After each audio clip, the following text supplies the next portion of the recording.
So for today's video, we're gonna go over my favorite kids clothes sewing patterns. And I don't have that many, but the ones that I do have, I feel like are good. And I have some other random ideas too. If you're looking for kids clothes or making gifts or clothing for gifts for kids. I have two sons, so I don't have a ton of girl patterns. Otherwise, I totally would. But my older son he'll wear like sleep clothes that I make, but for out he wants to wear sports clothes or whatever brand.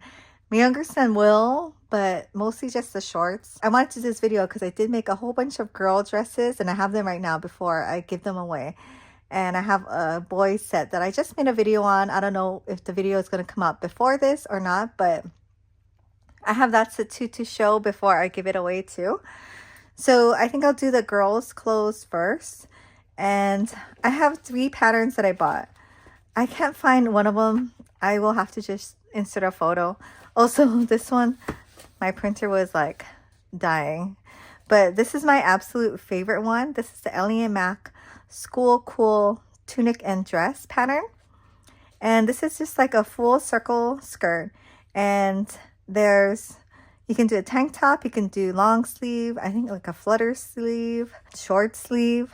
I've only really done the sleeveless version because, we live in Hawaii. And it's always turned out really great. And it's pretty simple and fast to make.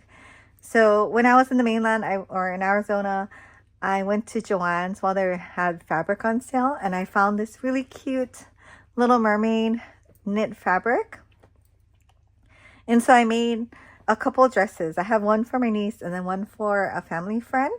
So this is the School Cool one, and this is in the size 2, and it comes out so cute. So you can do a peplum top also. This is just the full skirt and the sleeveless. It comes together so quick. You barely use I don't know, I want to say I use about half a yard. I think in the pattern it says 3/4 of a yard for the sleeveless version with the full skirt. But yeah, it comes together super quick. It looks really nice. Binding is super easy. I think I learned how to do I use a serger and a cover stitch, but you don't have to use a cover stitch, but you do kind of want to use a serger for this. It just makes it easier. And it comes together super fast with the serger. You can definitely use a zigzag stitch on a sewing machine or whatever, or a lightning stitch too. But I've only done it with the serger. But yeah, the skirt is super nice and full. It is like a full circle. And the construction, super simple. I mean, you just have a front and a back, the binding, sleeves if you're doing that option, and then the skirt. And because a circle skirt, you really just sew it on. I used clear elastic just to support that seam. And for a 2-year-old one, it's not that heavy, but if you do anything for the other ages, 2 and up, I feel like you do need that clear elastic, which is really easy to do on the serger. You just feed the clear elastic through, like the little notch on the foot, and it automatically sews it in. So very simple. I just learned how to do this trick where you use hem tape, fusible hem tape, and then you kind of iron this on while you're pressing the hem, and then you do your cover stitch, and it just comes out so much better. I mean, it was so easy and fast, and it lays super flat with the tape in. But anyways, this is my favorite dress to make, just because the effort and the material is so little and the product is so nice. So that's School Cool. The next one is the Staycation dress, which is the one I lost the pattern. It's somewhere around here, so I don't want to go print it out, but this is a Staycation dress, also from Ellie & Mac. And it is similar, but not. So the top part is very similar, but the skirt is what kind of sets it apart. I only did the one tier, but you could do up to 3 tiers. And obviously they do all the sleeves, long sleeves. I think flutter sleeve is also included, but I like to do the sleeveless one, just, I don't know, because it's hot here. This one, you do have to gather, so I don't know. I don't like to gather. So this is not my favorite because I don't like to gather. But if you like to gather, you don't mind. This is a super easy one to do. I also use the clear elastic for the support. This one uses a little bit less fabric with one tier. But if you did like multiple, it's about, I guess, the same as the School Cool one too. It would be really cute with the other tiers. But this was my first try at this pattern. And I just wanted to keep it simple. Really cute, comfortable for, you know, little girls to wear. And I did the same technique with the cover stitch and everything. Definitely recommend this one. There's also a matching adults pattern, which is really cute. There's not a matching one for the School Cool. So you can, you know, match with your mini. I don't do that because, yeah. And then this is the newest one I've tried, the Twice Nice Sewing Club. I don't know what this one's called. If they only have one dress, I'm sure you can tell what it looks like, but yeah, it doesn't have a name per se. It says adjustable dress, but this is a line drawing and this is what it looks like. And I was looking for something that I could use woven fabric for, and because I bought this really cute Alice in Wonderland material when I was on the mainland also. And it looked really simple and exactly what I was looking for, like easy breezy, simple. Like I don't want to spend a lot of time making little girl clothes, but I do want it to look cute. So this one, I recommend this pattern with a couple like caveats, I guess. The pattern is super easy to put together and so very easy. You do have to do double bias binding, which I was surprised. I didn't even know I had to do it until I was like I already sewed like the main dress portion. I was like, oh man, I gotta make bias tape, which I'm not great at yet, but that is something I do want to get better at because you can make super cute bias tape once you learn how. It wasn't hard. I did make the wrong size. I think I should have went smaller, but I was following instructions from a different one and said to cut the strip 2.5 inches. I really should have cut it 2 inches. But this one came out cute. Super easy construction. You just serge or zigzag the top and the sides, and then you sew it together. Then you use the double bias binding to do the armholes. Fold this down for the casing and then make the straps. So one thing I have to note that these straps seem a little too small. Like I know this is a 2-year-old size, so they're small. She's tiny, right? But I feel like the straps are too small, like to have the bow. So what I'm gonna do is I'm gonna cut one more of the strap and then kind of sew these two together. Actually, I would have to cut 2 of the other one too. But anyways, I'm gonna double up the strap length because I think a longer strap is always preferable to short ones. So this is like a really cute pattern that I found.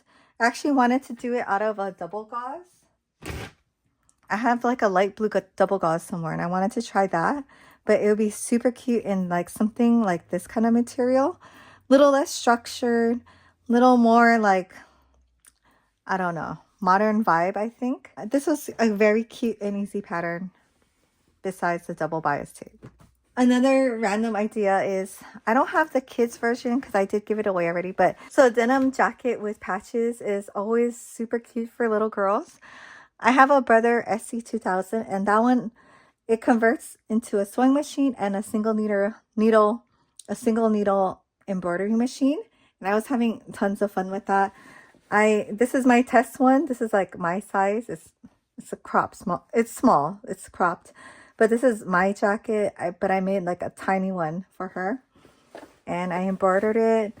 But you don't have to have an embroidery machine. Everything else, like these big ones, are all patches. Did I put any in front? No, but you can find patches. So I made these patches with the machine.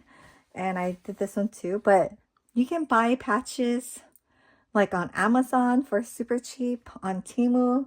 They have so many great patches now. I feel like it's kind of coming back a little bit more.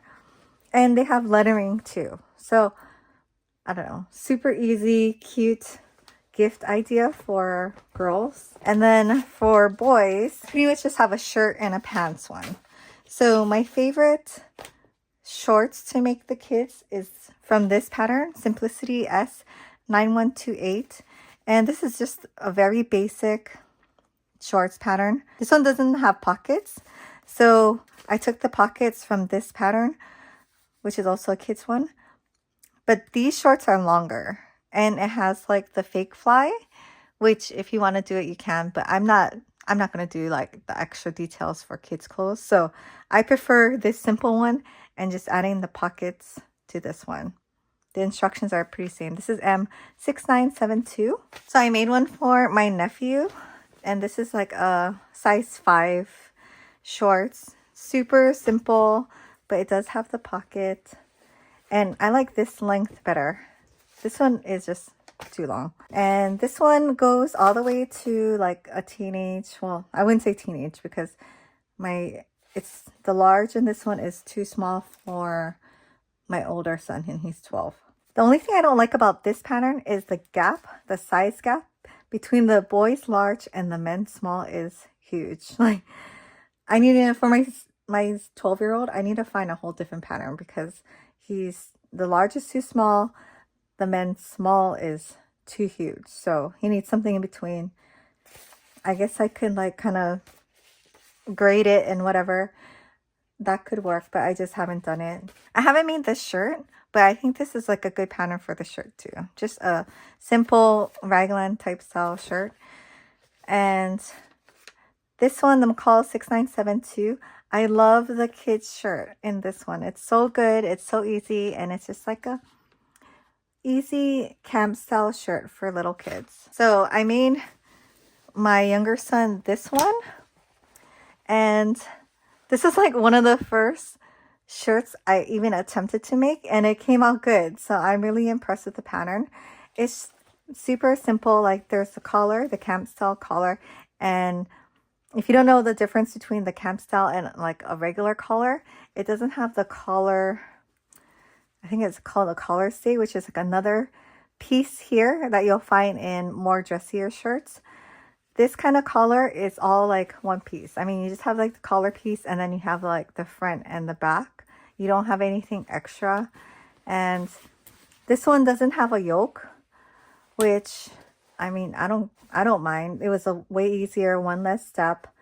Plus, if you have a print too, I feel like it's better to have it without a yoke. Plus, you know, a lot of the yoke shirts, like either you're going to have like a seam right here, or you have like that double yoke where it's the right side, it's like doubled up right here in the yoke, and that's just extra. And if you're a beginner, I would definitely recommend doing a camp shirt versus like a regular button down for your first project.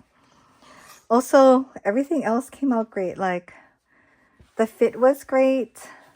It was the right length. The pocket came out really cute. And it was like one of the first times I made a pocket like this. For me, I only picked up sewing again, like seriously, like maybe last year. And I've always sewed, but you know, I would never attempt really complicated projects. So for me, this was like a big step. And then from here, I went on to try sewing my son like this shirt in the small. It was way too huge. So this one has that same problem where the kid size and then the adult size, there's a huge gap. But the kid one came out perfect. The other one is too big for my 12-year-old. But you know, eventually he'll fit it. So I totally recommend these patterns. But yeah, it came out super cute. He wore it for picture taking on his own. Yeah, it doesn't use a lot of material. So from this pattern, then I bought like the Pattern Emporium. I forgot, they have 2 different women's button-down shirt, one regular and one oversized. I bought both and I tried them and they turned out pretty good too. So yeah, this is a great starter pattern. And then to match the shorts I made for my nephew, I just bought a shirt and I did a pocket, and I think that turned out really good, and I would do this again. And for that one, I kind of just took from the Pattern Emporium women's regular shirt pattern. I just kind of shrunk it down and changed it up. But this is the pocket I made, or a template for this pocket, and it came out really good. This is the actual women's one. I traced it out so I could keep these together. So if I ever make, you know, matching shirt pockets, I have this. Don't have to go search in the other pattern for it. So just an idea for like a really easy project that's really quick. And if you made shorts, you can match it. I guess I'll show you how I do the pattern for this one. This is from I have a video on this from before, but it's been a while. But because I was planning to use this a lot, I traced it out on like cardstock. And this is the type of pattern, and it's very straight down, straight up and down. And yeah, and this is the pocket I borrowed from this one. Yeah, I made this pattern a lot for the kids, and they use it for sleeping. I've made like a green and white short like this for my younger son for St. Patty's Day, and they had to like dress up in green for school one day. The last thing I was going to show is this bucket hat, and I've shown all this in like the other video too, but just quickly, I made one for my niece, which is the small size, or the 4-year-old size, and then I made one in the 6-year-old size. But this is just the Mood Fabrics bucket hat. Super easy. This is a free pattern. This is not a reversible pattern though, so if you're looking for a reversible one, it's not. It has a double lined brim, but the hat portion is single layer, which is fine because I don't know, I've made double-sided hats before, but really you're only going to wear one side. So this is the size bigger of these in the same bucket hat. But yeah, I'm just kind of hacked it to make it reversible, but I don't know. Typically you wear it only one way anyways. But yeah, that's it for now. The other hat that I would recommend is this one. This is the Juniper bucket hat by Buck and Bloom Patterns. I bought this on Etsy, and this is a super cute girl's hat pattern. This is the adult size, and this is a reversible hat. But I was thinking of making this for her and the kid size because it's super cute. It has the wide brim, but also like the ponytail hole. I prefer wearing this type of hat to a bucket hat. This one also has the kid size too. Yeah, so that's all the kid patterns that I've tried and liked. If you have any suggestions, let me know for sure. I'm always looking for like free kid patterns or like ones that I know for sure are good, because if I give it as gifts, I won't be able to have them try it on. So yeah, having the good tried and true pattern is always great. And these are all the ones I recommend. So thank you for watching. Please subscribe, and I will see you in the next video.